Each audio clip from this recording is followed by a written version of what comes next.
From the late 90s to the early 2000s, Abercrombie was the place for teens to shop. The defining pieces of their Abercrombie brand included barely clothed and very thin models, provocative photo shoots, and big logos everywhere. Following multiple lawsuits and the firing of their former CEO, Mike Jeffries, Abercrombie underwent a major rebrand in both their product lines and their image and their values. Abercrombie came under fire after quotes from Jeffries came out, such as, "Candidly, we go after the cool kids. We go after the attractive all-American kid with a great attitude and lots of friends. Are we exclusionary? Absolutely. A lot of people don't belong in our clothes, and they can't belong." They were also scrutinized for having an extremely limited size range and choosing to not hire people of color.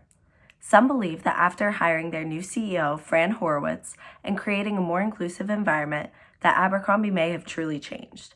But others believe that the change was just a front, and they never truly apologized for their previous wrongdoings.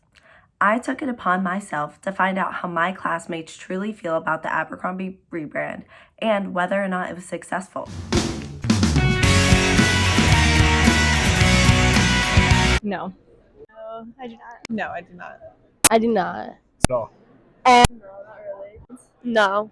To my surprise, a majority of students that I spoke with were not aware of the Abercrombie rebrand.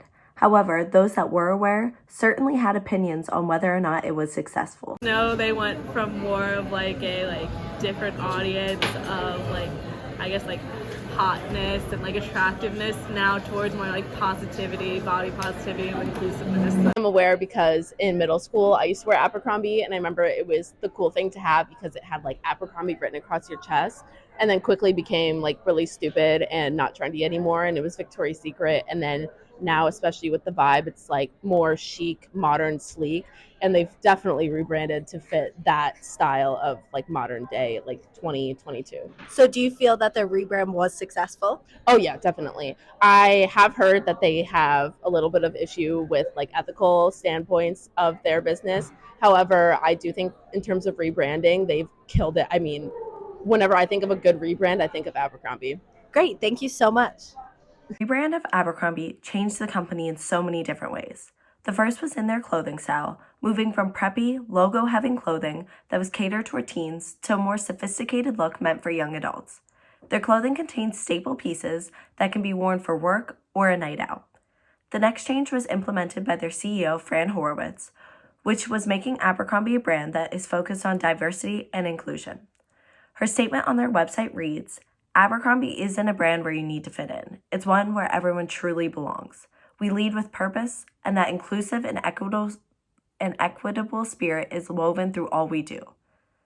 They embody this by donating to charities that support the LGBTQ community and the environment, as well as expanding their size range, working with diverse and plus-size models, and making their hiring practices more inclusive. The last layer of this Abercrombie rebrand has been facilitated through their social media accounts. On Instagram and TikTok, they have an extremely modern and trendy appearance, which makes people want to follow them and buy their clothing. Additionally, they have been super successful through the use of influencer marketing and having people on TikTok make unboxing videos of their clothing and showing what they like of the new Abercrombie collections.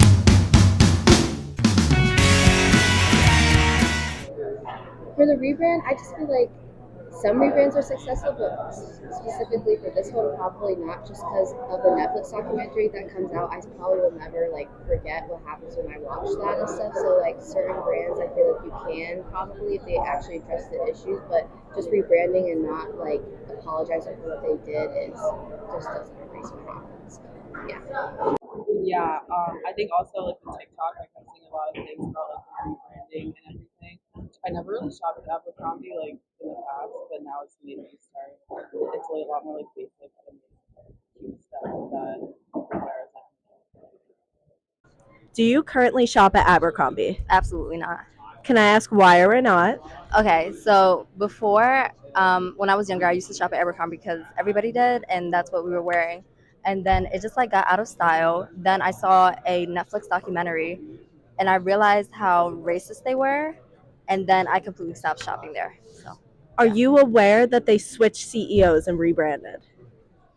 yes, but they didn't apologize for their past behavior, I think.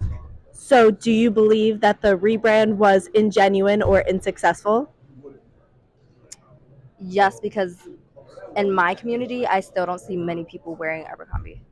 So, yeah. So, do Penn Staters believe that the Abercrombie rebrand was successful?